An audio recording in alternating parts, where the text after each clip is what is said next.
A single signature on a disciplinary report almost ended her nursing career, but the elderly man whose life she fought to save smiled through tears and whispered one sentence that no one in the hospital would ever forget.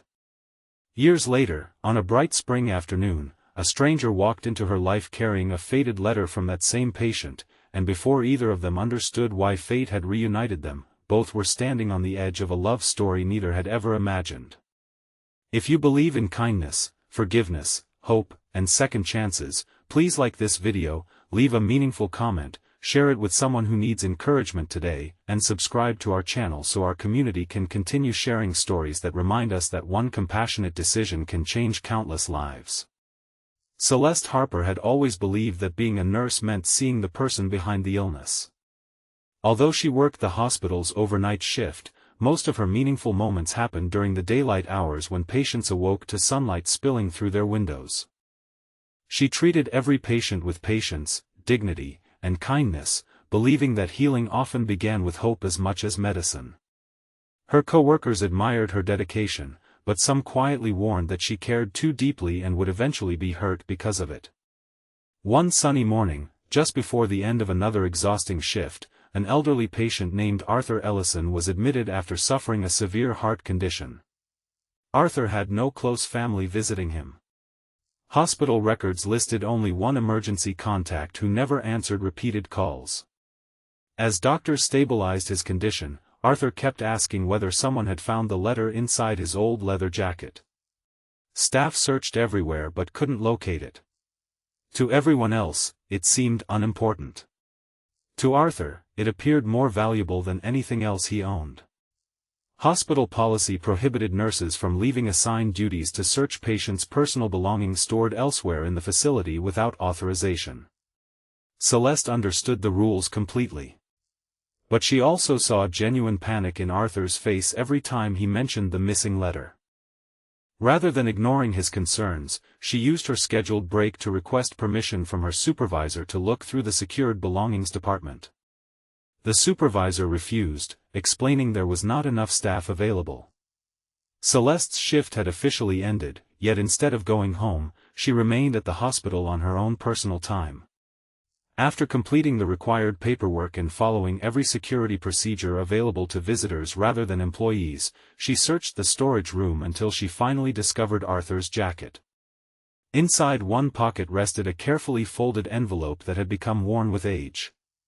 She returned to Arthur's room during the late morning sunlight and placed the envelope into his trembling hands. The old man's eyes immediately filled with tears.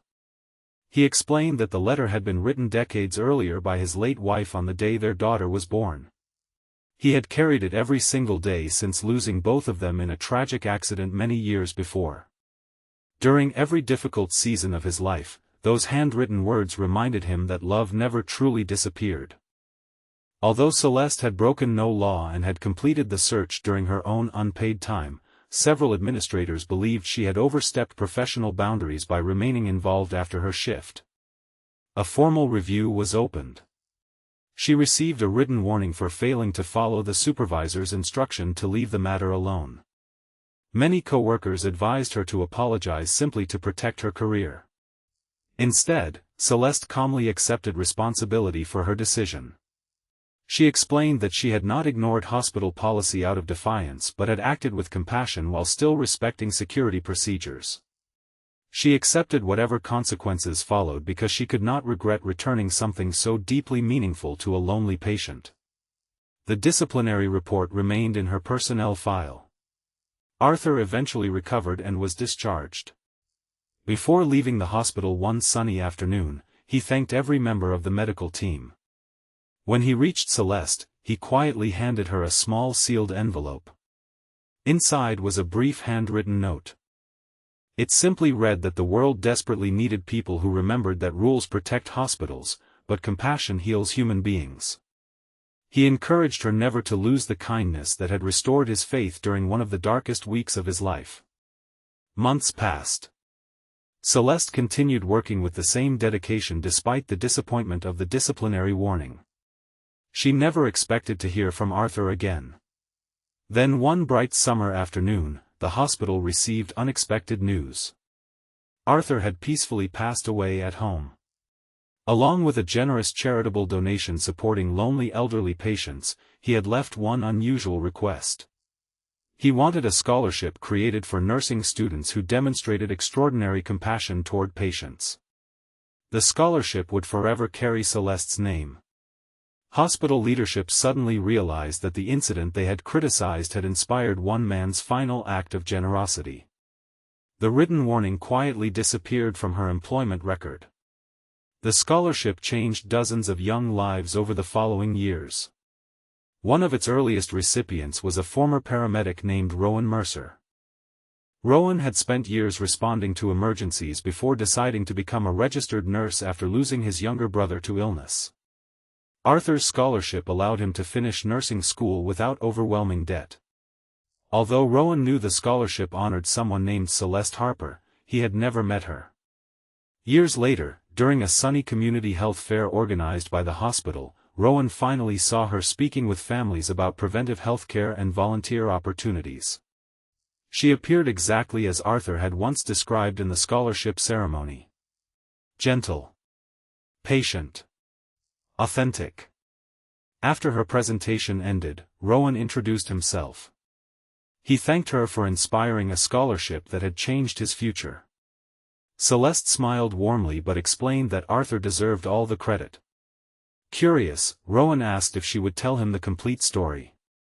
They spent the afternoon walking through the hospital's memorial garden beneath blooming flowers while Celeste described Arthur, the missing letter, the investigation, and the lesson she learned about balancing compassion with professional responsibility. Rowan listened carefully. He admired not simply what she had done but how honestly she reflected upon it. She never portrayed herself as a hero.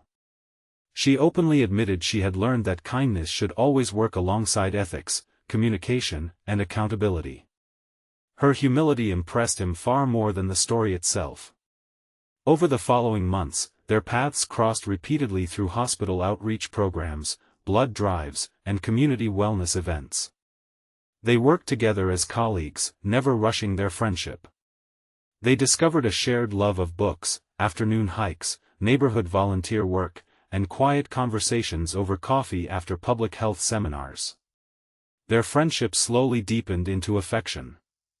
Neither ignored the importance of professional boundaries.